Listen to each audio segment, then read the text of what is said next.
Hello bachcho, let's read this question. The question says two bodies of masses 10 to the power 10 kg and 10 to the power 20 kg are separated by a distance of 10 to the power 15 meter. What is the force of attraction between them?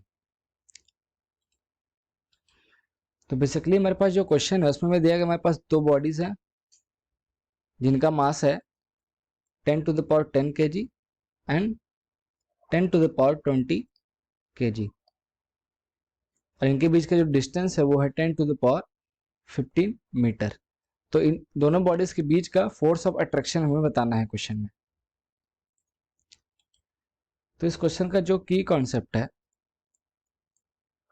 की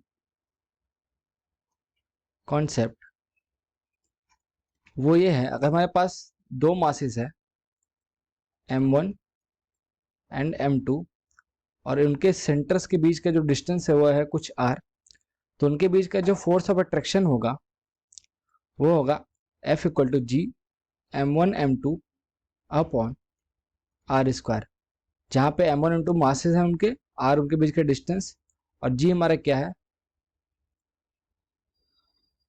universal gravitation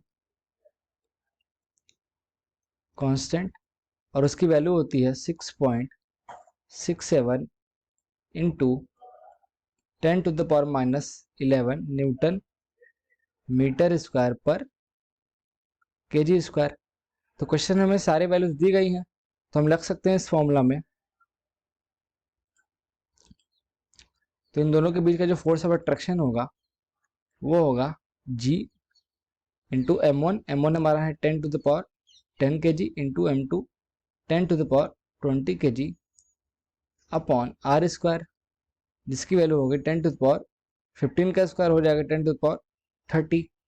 तो यहाँ से देख सकते हैं हमारा ये cut सकता है 10 to the power 10 into 10 to the power 20, नीचे 10 to the power 30 है, तो इसकी वैल्यू हो जाएगी g के इक्वल, और उसकी वैल्यू में पता है कितनी होती है 6.67 into 10 to the power minus 11 Newton force लगेगा दोनों बॉडीज के बीच में।